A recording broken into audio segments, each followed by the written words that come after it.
Hello, everyone. I hope you are doing well today. I know it's been a minute. I've been gone for almost a month now, and I've just been super busy with things going on in life.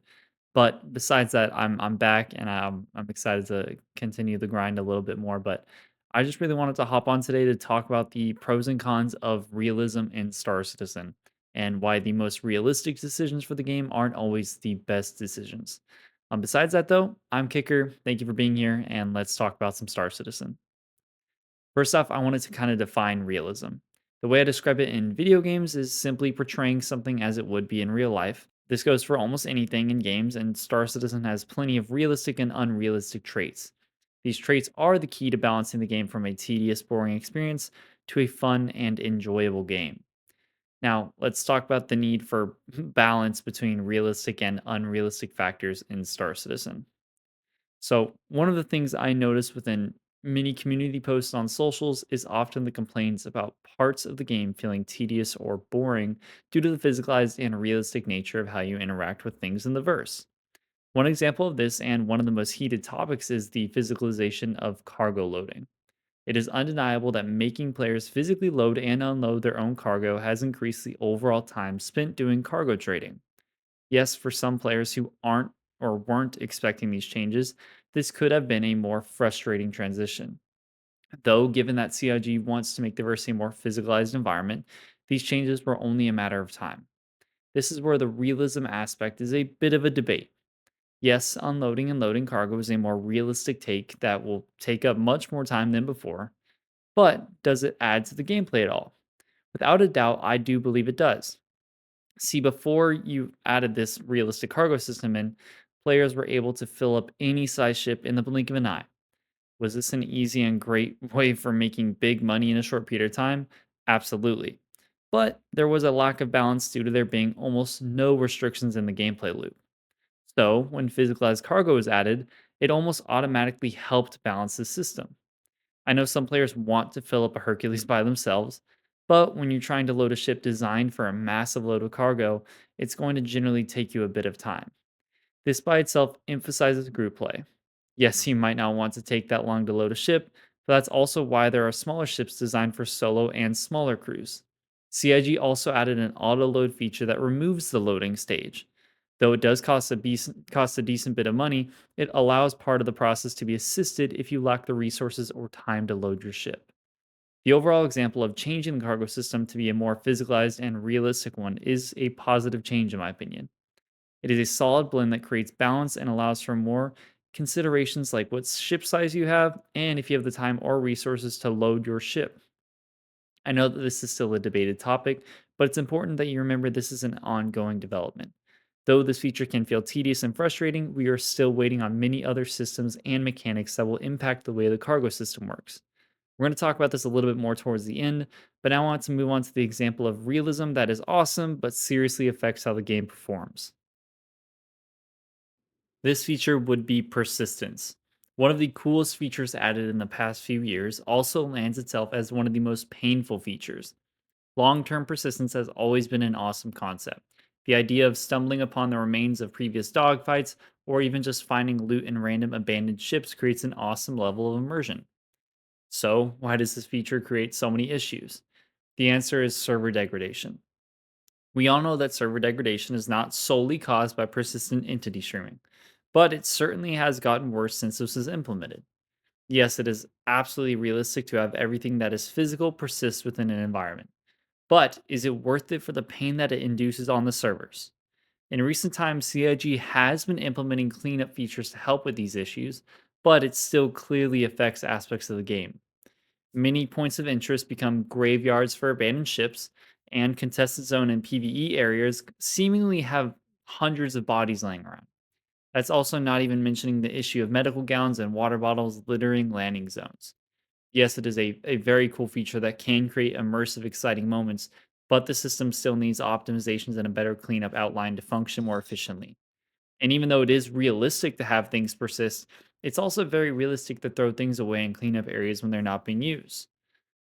I'm not really talking like how they do it in FPS games nowadays, and it's pretty common for almost every single game to have something that's spawned in that's not being used anymore, idle, just sitting there, it's dead, whatever, get despawned in front of your eyes. And I think that's not anything that's like out of the ordinary for games. And it's certainly cool that Star Citizen wants to go against that so that, the things that you see, the things that you find will exist on that server for as long as that server is alive.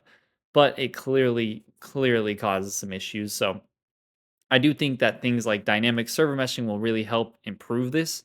But I do think persistence as a whole has a long way to go before it works as CIG intended to. For now, we just kind of know it as a realistic feature that causes issues within the verse. Now, I did want to move on to some of the future realistic features that may come with some issues whenever they first arrive. First off, I hate to say it, but it's Maelstrom.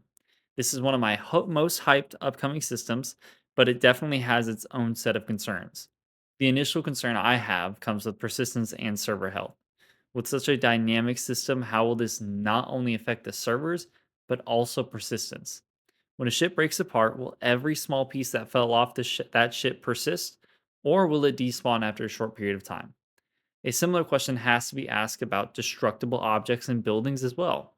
Will we see buildings respawning after we leave a location, or will that building simply be destroyed forever? I highly doubt it'll just be destroyed forever, but when you're making a more realistic system like this, it's going to require some more boundaries and optimizations. Excluding gameplay features, though, realism is scattered within every corner of Star Citizen. Things like dynamic weather, photorealistic clouds, increasing render distances, and creating more dense and filled out environments, these are all a decent cause for concern on the performance side of this game. I know CIG will be optimizing the living hell out of it, especially for 1.0, but adding such realistic environments certainly can create issues by themselves. This game is already so beautiful, but the struggle for decent performance has certainly been an issue. CIG has always pushed the bar in terms of fidelity, and though I am an absolute nerd for beautiful games, I certainly feel the pain of players struggling for decent performance. I think objectively, realistic visuals are perfectly welcome into this game. It's just a matter of the performance that creates, the overall cause for concern. So, after looking at some of the more realistic features in Star Citizen, I think it's pretty safe to say we can answer the question, is realism an issue? Objectively speaking, I don't think it is, but I think it can become one of the largest issues that CIG faces if they do not implement it properly and balance it accordingly. One of the things that kind of bothers me is that Star Citizen is an unrealistic game. Having a realistic space game like Star Citizen would not be fun or enjoyable. There might be, a small community that enjoys that really realistic role playing that takes hours on end, but Star Citizen simply isn't that game. Yes, it's a game where you can spend hours on end doing things, but if we were to take it to that ultra realistic factor, I just don't think it would be the enjoyable experience some people, including myself, think it would be. At the same time, though, a lot of players enjoy having more realistic mechanics in a game, and I am in that boat. I really do love having realistic mechanics that, add to the fun, but also don't make it a super tedious, long, boring disaster. Things like the cargo system that got implemented early last year, I think are a really positive change for the overall, you know, kind of bar for realistic mechanics in this game. It offers choice, so you can pick a large ship or a small ship, no matter how many players you're in. But have to be prepared. If you want to fill up a Hercules by yourself, it's going to take you some time. If you decide to, you'd rather do a whole A and get that filled up a little bit quicker, by all means, it's your choice now. And yes, you'll have some pros and cons with those choices, but that's kind of the beauty of balance and having that decision is that, hey, if you want to spend a lot more time filling up bigger ship by yourself, go for it. You have the freedom to do that. It is a sandbox for a reason. And then they also give you the choice to auto load with NPCs if you decide to do that. It costs more. It'll cut your profits a little bit and it'll take a bit more time. But hey, choices again.